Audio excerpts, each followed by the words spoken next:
Sadly,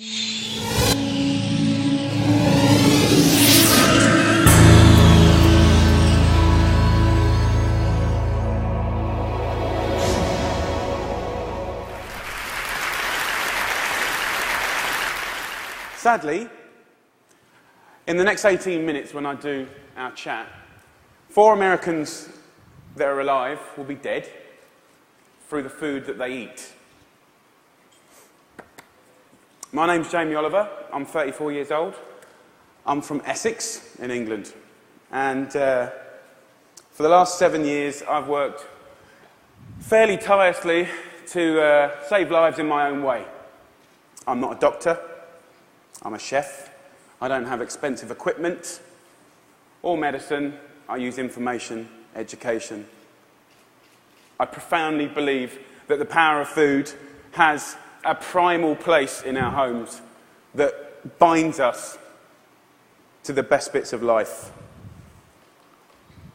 We have an awful, awful reality right now. America, you're at the top of your game. This is one of the most unhealthy countries in the world. Can I please just see a raise of hands for how many of you have children in this room today? Please put your hands up. Aunties, uncles, you can continue to put your hands up. Aunties and uncles as well? Most of you. Okay. We, the adults of the last 4 generations, have blessed our children with the destiny of a shorter lifespan than their own parents. Your child will live a life 10 years younger than you because of the landscape of food that we've built around them. 2/3 of this room today in America are statistically overweight or obese. You lot, you're all right, but we'll get you eventually, don't worry. Right? The statistics of bad health are clear, very clear. We spend our lives being paranoid about death, murder, homicide, you name it. It's on the front page of every paper, CNN. Look at homicide at the bottom, for God's sake. Right?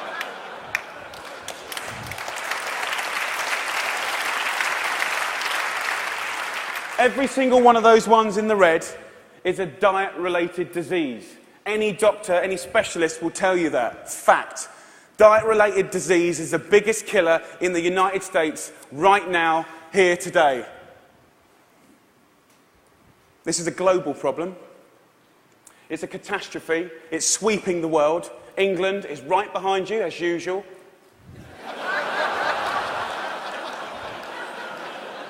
I know they were close, but not that close. We need a revolution. Mexico, Australia, Germany, India, China, all have massive problems with obesity and bad health. Think about smoking. It costs way less than obesity now. Obesity costs you Americans 10% of your healthcare bills, $150 billion a year. In 10 years, it's set to double, $300 billion a year. And let's be honest, guys, you ain't got that cash. I came here to start a food revolution that I so profoundly believe in. We need it. The time is now. We're in a tipping point moment. I've been doing this for 7 years. I've been trying in America for 7 years. Now is the time when it's ripe. Ripe for the picking. I went to the eye of a storm. I went to West Virginia, the most unhealthy state in America. Or it was last year. We've got a new one this year, but we'll work on that next season. Huntington, West Virginia, beautiful town. I wanted to put heart and soul and people, your public, around the statistics that we've become so used to. I want to introduce you to some of the people that I care about. Your public, your children. I want to show a picture of my friend Brittany. She's 16 years old. She's got 6 years to live because of the food that she's eaten. She's the 3rd generation of Americans that hasn't grown up in a food environment where they've been taught to cook at home or in school, or her mum, or her mum's mum. She has 6 years to live. She's eating her liver to death. Stacey, the Edwards family. This is a normal family, guys. Stacey does her best, but she's 3rd generation as well. She was never taught to cook at home or at school.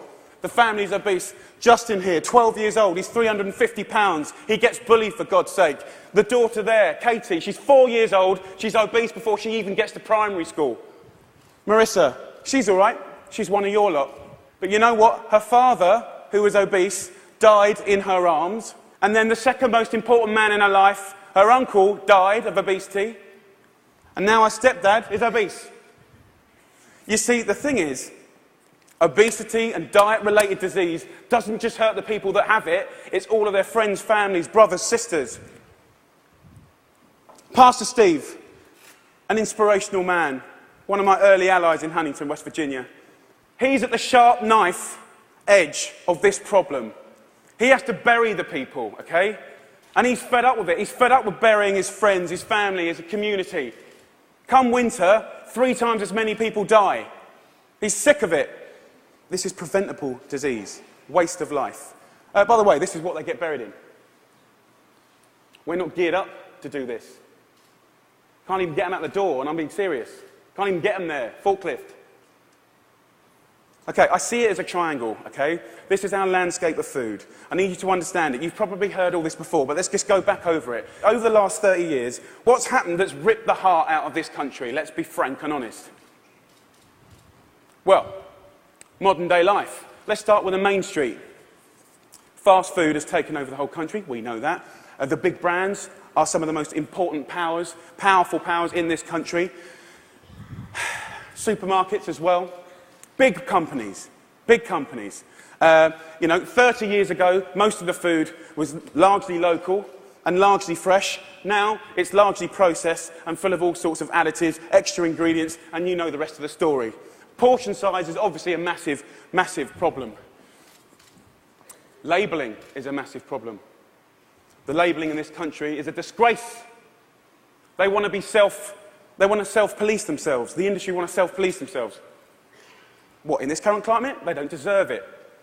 How can you say something is low fat when it's full of so much sugar? Home.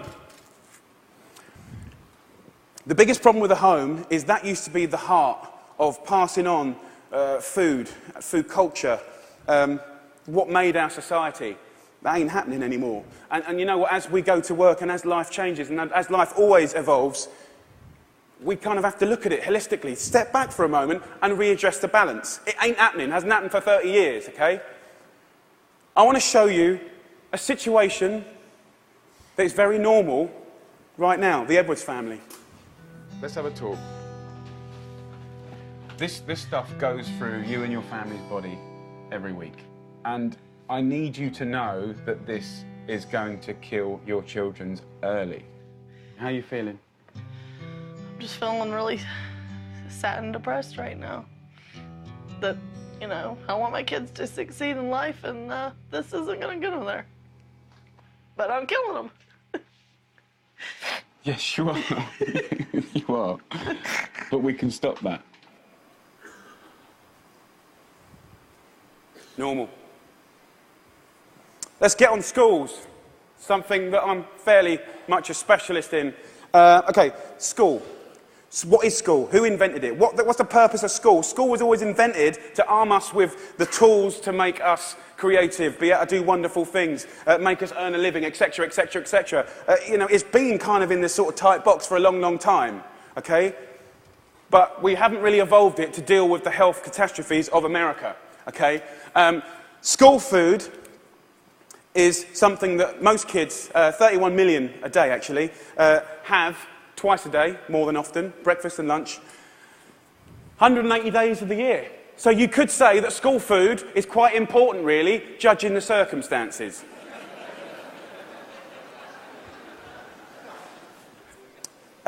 Before I crack into my rant, which I'm sure you're waiting for,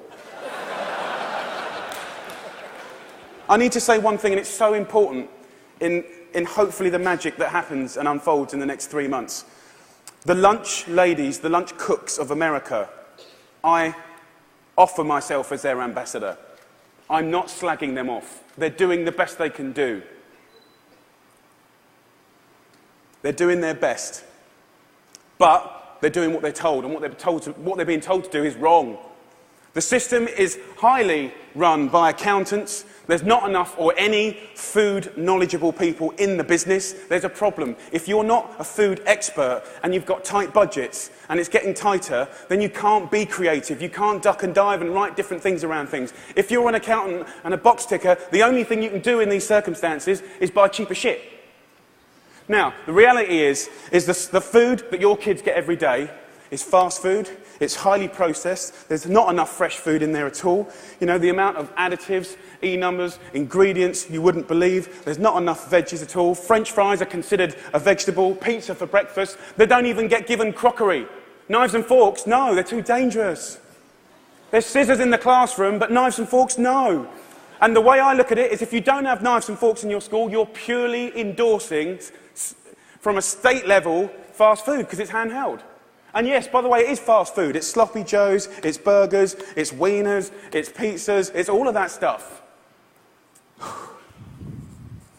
10% of what we spend on healthcare, as I said earlier, is on obesity, and it's going to double. We're not teaching our kids. There's no statutory right to teach kids about food, elementary or secondary school, okay? We don't teach kids about food, right? And this is a little clip from an elementary school, which is very common in England. Who knows what this is? Potatoes. Potato? So you think these are potatoes? Do you know what that is? Do you know what that is? Broccoli. What about this? Our good old friend. Do you know what this is, honey? Celery. No. What do you think it is, darling? Onion. Onion, no. Immediately you get a really clear sense of, do the kids know anything about where food comes from? Who knows what that is?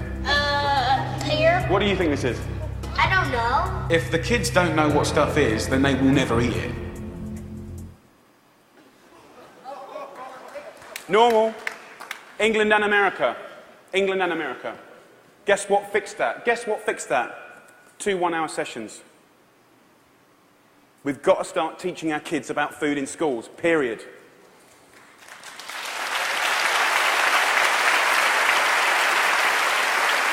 I want to tell you about something that kind of epitomizes the trouble that we're in, guys, okay? I want to talk about something so basic as milk.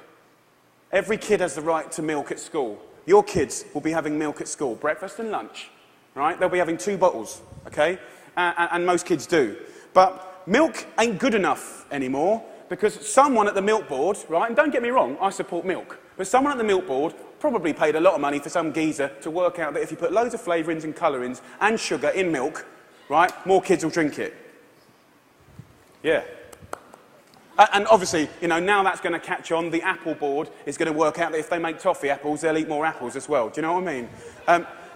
For me, there ain't no need to flavour the milk, okay? There's sugar in everything. I know the ins and outs of those ingredients. It's in everything. Even the milk hasn't escaped the kind of modern-day problems. There's our milk, there's our carton. In that is nearly as much sugar as one of your favourite cans of fizzy pop, and they're having 2 a day. So, let me just show you. We've got one kid here having, 8 tablespoons of sugar a day. There's your week. There's your month. And I've took the liberty of putting in just the 5 years of elementary school sugar, just from milk. Now, I don't know about you guys, but judging the circumstances, right, any judge in the whole world would look at the statistics and the evidence, and they would find any government of old guilty of child abuse. That's my belief.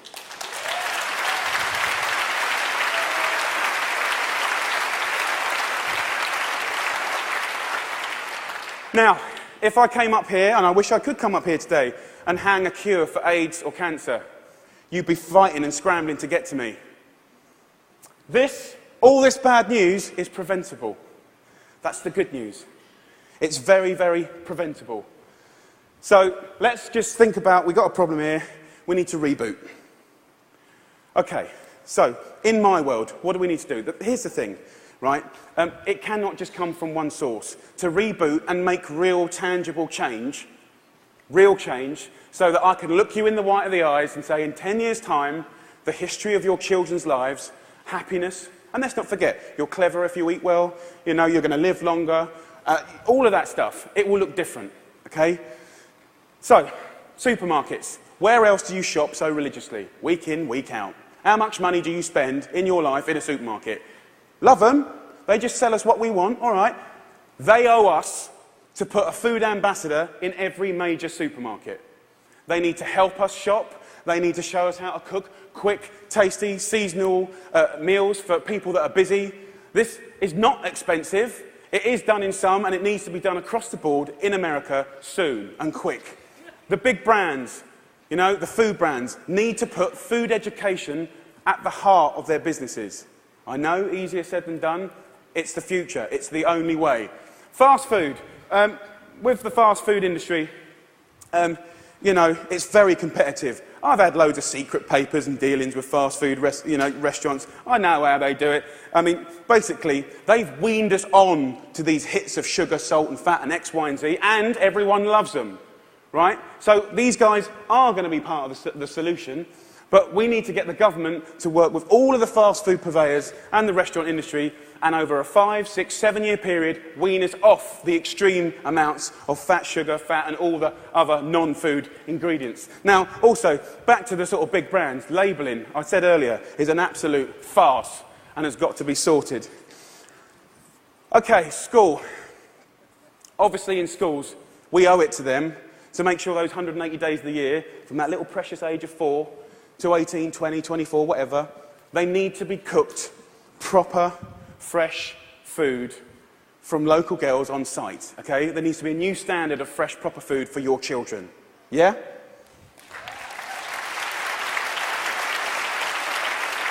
Under the circumstances, it's profoundly important that every single American child leaves school knowing how to cook 10 recipes that will save their life. Life skills. That means that they can be students, young parents, and be able to sort of duck and dive around the basics of cooking no matter what recession hits them next time. If you can cook, recession money doesn't matter. If you can cook, time doesn't matter. The workplace, we haven't really talked about it. You know, it's now time for corporate responsibility to really look at what they feed or make available to their staff. The staff are the mums and dads of America's children. Marissa, her father died in her hand. I think she'd be quite happy if corporate America could start feeding their staff properly. Definitely, they shouldn't be left out. Let's go back to the home. Now, look, if we do all this stuff, and we can, it's so achievable. You can care and be commercial, absolutely. But the home needs to start passing on cooking again, for sure. For sure. Pass it on is a philosophy. And for me, it's quite romantic, but it's about if one person teaches 3 people how to cook something, you know, and they teach 3 of their mates, that only has to repeat itself 25 times, and that's the whole population of America. Romantic, yes, but most importantly, it's about trying to get people to realise that every one of your individual efforts makes a difference. We've got to put back what's been lost. Huntington Kitchen. Huntington, where I made this programme, you know, we've got this primetime programme that hopefully will inspire people to really get on this change. I truly believe that change will happen. Huntington Kitchen, I work with a community. I worked in the schools. I found local sustainable funding to get every single school in the area from the junk onto the fresh food. $6.5 grand per school. That's all it takes, $6.5 grand per school. The kitchen is 25 grand a month, okay? This can do 5,000 people a year, which is 10% of their population, and it's people on people. You know, it's local cooks teaching local people. It's free cooking lessons, guys. Free cooking lessons in the main street. This is real tangible change. Real tangible change. Around America, if we just look back now, there's plenty of wonderful things going on. There's plenty of beautiful things going on. There are angels around America doing great things in schools, farm-to-school setups, garden setups, education. There are amazing people doing this already. The problem is they all want to roll out what they're doing to the next school and the next, but there's no cash. We need to recognise the experts and the angels quickly, identify them, and allow them to easily find the resource to keep rolling out what they're already doing and doing well. businesses of America need to support Mrs. Obama to do the things that she wants to do.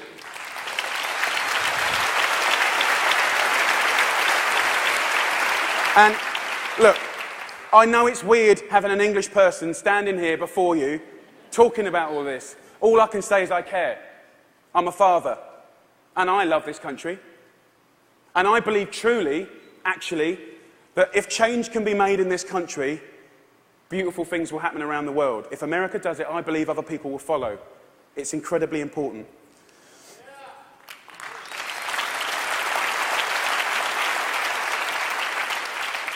When I was in Huntington, trying to get a few things to work when they weren't, I thought, if I had a magic wand, what would I do? And I thought, you know what, I'd just love to be put in front of some of the most amazing movers and shakers in America. And a month later, Ted phoned me up and gave me this award. I'm here. So my wish.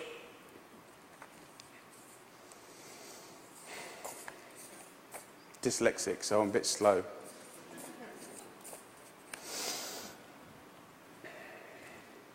My wish is for you to help a strong, sustainable movement to educate every child about food, to inspire families to cook again, and to empower people everywhere to fight obesity.